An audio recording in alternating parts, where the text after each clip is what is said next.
စိတ်ဆိုတာဘယ်လိုသဘောတဘာဝရှိသလဲဒုနိဂဟတ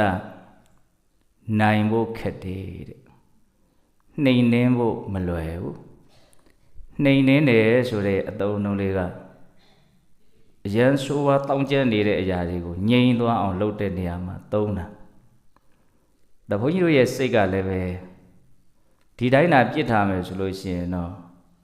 ဆိုးဝါးတဲ့သဘောတောင်းကျမ်းတဲ့သဘောရှိတယ်ဆိုတာကိုနှိမ်နှင်းဖို့ခက်တယ်ဆိုတဲ့စကားလုံးလေးကပေါ်ညွှန်းနေတယ်ပေါ့နော်ဒုနိဂဟတနိုင်ဖို့အလွန်ခက်တယ်နှိမ်နှင်းဖို့မလွယ်တဲ့လဟုနောအလွန်မှလည်းပဲမြန်ဆန်တဲ့သဘောရှိတယ်အပြောင်းလဲမြန်တဲ့ရှုတော့ကကြည့်ရင်လည်းအလွန်မြန်တယ်အခုကောင်းတဲ့စိတ်တော့ကြမကောင်းတဲ့စိတ်ကောင်းတဲ့စိတ်တွေဖြစ်နေတဲ့ဂျားတွေကပဲမကောင်းတဲ့စိတ်တွေလည်းဖြစ်တတ်သေးတယ်မကောင်းတဲ့စိတ်တွေဖြစ်နေတဲ့ဂျားတွေကပဲကောင်းတဲ့စိတ်တွေလည်းဖြစ်တတ်သေးတယ်အဲ့ဒါလို့အပြောင်းလဲမြန်တဲ့ရှုတော့ကကြည့်ပြီးတော့မြန်လိုက်တာဒီစိတ်ကလည်းခုတစ်မျိုးတော့ကြတစ်မျိုးဒီလိုမြင်လို့ရတယ်လို့အာယုံကိုယူတဲ့နေရာမှာလည်းအလွန်မြန်တယ်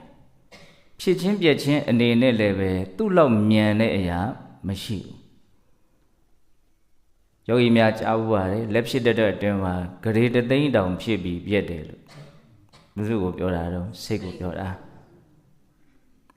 ဒုနိဂဟတနှိမ်နှင်းမှုအလွန်ခက်တဲ့လဟုနောအလွန်မြန်ဆန်စွာဖြစ်ပေါ်ပြောင်းလဲတတ်တဲ့သဘောရှိတဲ့ယထကာမနိပါတိနောရောက်ချင်တဲ့နေရာကိုရောက်ချင်တယ်လို့ဗျံပရာရောက်သွားတတ်တဲ့သဘောရှိတဲ့ဒီစိတ်ကြီးကဘယ်နေရာရောက်သွားတယ်ဆိုတာဘယ်သူမှလည်းသိနိုင်မြင်နိုင်တာမဟုတ်တဲ့အတွက်ကြောင့်ဘုန်းကြီးတို့ပုထုဇဉ်တွေဟာစိတ်ကိုတကယ်ကိုပဲအရှက်အကြောင်းမရှိတဲ့သဘောမျိုးကာယံပြီးတော့ထင်တယ်လို့ပြစ်ထားတဲ့အပိုင်းတွေအများကြီးရှိတယ်အကယ်၍သာကိုယ့်ရဲ့စိတ်ဟာမသိတော်တဲ့အတွေ့အကြုံတွေမသိတော်တဲ့အာယုန်တွေကိုရောက်သွားတာကိုသိနိုင်မြင်နိုင်တဲ့အနေအထားရှိမဲ့ဆိုရင်ဥပမာစိတ်ဟာမြင်လို့ရတဲ့ရုပ်ဝတ္ထုအရာမျိုးလို့ဖြစ်မဲ့ဆိုရင်ဘုန်းကြီးတို့ဟာဒီစိတ်ကိုဒီလောက်ကြီးလက်လွတ်တဲ့ပဲပြစ်ထားကောင်းမှပြစ်ထားမယ်ပေါ့ခုတော့ကိုယ်စိတ်ကြီးဘယ်ရောက်စုမှသိနိုင်တာမဟုတ်တဲ့အတွက်ကြောင့်စိတ်ကိုဘုန်းကြီးတို့ဟာနော်ပြစ်ထားတာပဲများတယ်အဲ့တော့ဒီစိတ်ကမသိတော်တဲ့နေရာတွေကိုလည်းရောက်တယ်မသိတော်တာတွေကိုလည်းတွေးတယ်ဇူးမှသိနိုင်မြင်နိုင်တာမဟုတ်ဘူးဆိုတဲ့အမြင်ကြီးကရှိနေတဲ့အခါကျတော့စိတ်ကိုဘုန်းကြီးတို့ထိန်းချုပ်တဲ့အပိုင်းမှာအဲ့ဒီအကြောင်းကြောင့်လည်းပဲထိန်းချုပ်မှုအားနည်းတယ်လို့ပြောလို့ရတယ်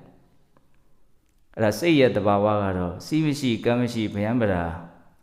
ရောက်ချင်တဲ့နေရာကိုရောက်ချင်တယ်လို့ရောက်နေတတ်တဲ့သဘောရှိတယ်လို့ဒါစိတ်ရဲ့သဘောတဘာဝကို၃မျိုးမြတ်စွာဘုရားပြောတယ်